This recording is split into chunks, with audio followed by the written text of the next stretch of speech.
उद्या 29 जून 2026 रोजी आहे वटपौर्णिमा. वटपौर्णिमा हा सण प्रत्येक महिलेसाठी अतिशय उत्साहाचा सण असतो. कारण या दिवशी पतीच्या दीर्घायुष्यासाठी त्यांना चांगलं आरोग्य प्राप्त व्हावं आणि आपल्याला अखंड सौभाग्य लाभावं यासाठी प्रत्येक महिला वडाच्या झाडाची पूजा करत असते.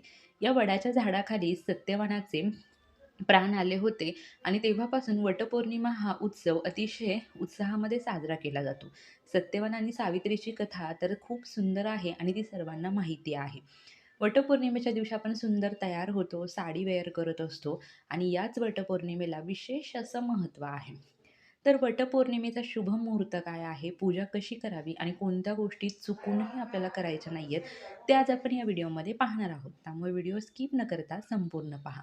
श्री स्वामी समर्थ. मी प्रियांका ऑल कंटेंट या चॅनलमध्ये मी तुम्हा सर्वांचं मनापासून स्वागत करते. 29 जून वार सोमवार रोजी पहाटे 3:07 पौर्णिमा सुरू होते आणि 30 जून 2026 वार मंगळवार रोजी पहाटे 5:30च्या दरम्यान संपते. त्यामुळे आपल्याला 29 जूनला सोमवारी पूर्ण दिवसभर वटपौर्णिमा साजरी करायची आहे. पौर्णिमेच्या दिवशी आपण काय करतो, आपली सगळी घरातली कामं आवरतो, मुलांचं वगैरे सगळं झाल्यानंतर आपण पूजा करतो. या दिवशी वडाच्या झाडाची पूजा केली जाते, फेरे मारले जातात. आपल्या पतीला दीर्घायुष्य लाभावं आणि आपल्याला आरोग्य प्राप्त व्हावं, आपल्या पतीला आरोग्य प्राप्त व्हावं आणि आपण अखंड सौभाग्यवती राहावं यासाठी आपण हे व्रत, ही पूजा करत असतो. काहीजण लवकर पूजा करतात, काहीजण मुहूर्तावरती पूजा करतात. पण वटपौर्णिमेची पूजा ही नेहमी मुहूर्तावरतीच करावी. वटपौर्णिमेच्या दिवशी तुम्ही तुमच्या जवळपास असणाऱ्या वडाच्या झाडाची पूजा करू शकता. मंदिरामध्ये जाऊन तिथे वड असेल तर तिथे पूजा करू शकता किंवा तुम्ही तुमच्या घरी एखादं नवीन रोपटं लावलं असेल तर तिथेही तुम्ही पूजा करू शकता. यंदा सकाळी 6:30 पासून दुपारी 12:30 पर्यंत वडाच्या झाडाची पूजा करण्याचा शुभ मुहूर्त आहे. या मुहूर्तावरती तुम्ही पूजा करायची आहे. आता तुम्ही म्हणाल, की एवढ्याच वेळात पूजा करायची का? नंतर करायची नाही का? पण काही जण काय करतात, की शुभ मुहूर्त खूप पाळतात आणि या शुभ मुहूर्तावरतीच ते पूजा करत असतात. तर हा शुभ मुहूर्त तुमच्यासाठी आहे, की जे शुभ मुहूर्तावरतीच कुठलीही पूजा करतात. त्यात वटपौर्णिमेच्या दिवशी सकाळी 7:30 ते 9 वाजेपर्यंत राहुकाळ आहे.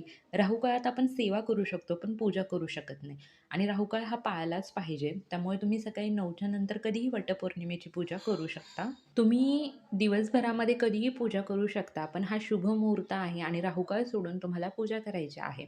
आपण वडाच्या झाडाची पूजा करतो, 5 सुवासिनींची आपण ओटी भरतो. गहू आणि आंब्याने आपण त्यांची ओटी भरत असतो किंवा आपण 9 सुवासिनींची भरू शकतो. जशी पद्धत तुमच्या इथे आहे तसं तुम्ही करा.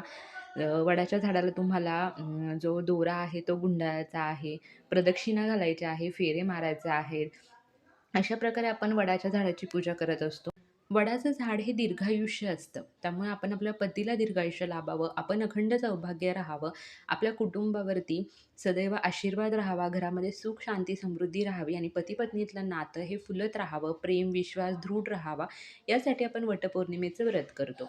वटपौर्णिमेच्या व्रताच्या दिवशी सगळ्या ठिकाणी वेगवेगळ्या पद्धती असतात. काही ठिकाणी काय केलं जातं, की आपण वडाच्या झाडाची पूजा करून येईपर्यंत उपवास केला जातो. काहीजण फलाहार करतात, काहीजण खिचडी खातात, तर काहीजण पूर्ण निर्जला व्रत करून नंतर ज्यावेळेस आपली पूजा वगैरे होईल त्यावेळेस जेवण करतात किंवा काहीजण पौर्णिमेप्रमाणे पूर्ण दिवसभर उपवास करतात आणि संध्याकाळी मग ते जेवण करत असतात. जिकडे जशी प्रथा आहे तशी तुम्ही करू शकता. काहीजण तर वडाच्या झाडाची पूजाही करत नाही, काहीजण उपवासही करत नाही. ही ज्याची त्याची श्रद्धा आहे, की कोणाला कसं व्रत करायचं आहे. वटपौर्णिमेचा उपवास करायचा की नाही, पूजा करायची की नाही, हा सर्वस्व तुमचा प्रश्न आहे. पण आध्यात्मिकदृष्ट्या आपण वटपौर्णिमेची पूजा आपल्या पतीच्या दीर्घायुष्यासाठी, आपल्या सर्वच चांगल्या आरोग्यासाठी आपण ही केलीच पाहिजे. तुम्हालाही माहिती आहे, की महाराजांचा वासही वडाच्या झाडाखालीच असायचा. राहुकाळ आहे तर तुम्ही सेवाही करा. दुर्गा सप्तशती, स्वामी चरित्र सारामृत किंवा कुठल्याही ग्रंथाचं तुम्ही पारायण करा, सेवा करा, मंत्रोच्चार करा. वटपौर्णिमेचा हा शुभ दिवस आहे. या दिवशी सेवा करून त्याचं पुण्यफळ प्राप्त करून घ्या. या ठिकाणी खूप छान पद्धत पाळली जाते. वटपौर्णिमेच्या दिवशी एक वडाचं झाड लावलं जातं आणि त्याचं संगोपन केलं जातं. आपण निसर्गाचं खूप काही देणं लागतो. त्यामुळे तुम्हाला शक्य असेल तर तुम्ही सुद्धा वडाचं एखादं झाड लावून त्याचं संगोपन करू शकता. तर अशा प्रकारे वटपौर्णिमेचा शुभ मुहूर्त आपण पाहिला. राहुकाळ जो आहे त्याचा जो टायमिंग आहे तो आपण पाहिला आणि राहुकाळामध्ये आपल्याला पूजा करायची नाही आहे. त्याचप्रमाणे वटपौर्णिमेचं व्रत कसं करावं, उपवास कसा करावा याबद्दल माहिती आज आपण या व्हिडिओमध्ये जाणून घेतलेली आहे.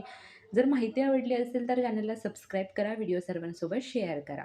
Shri Swami Samarth. Bless you all.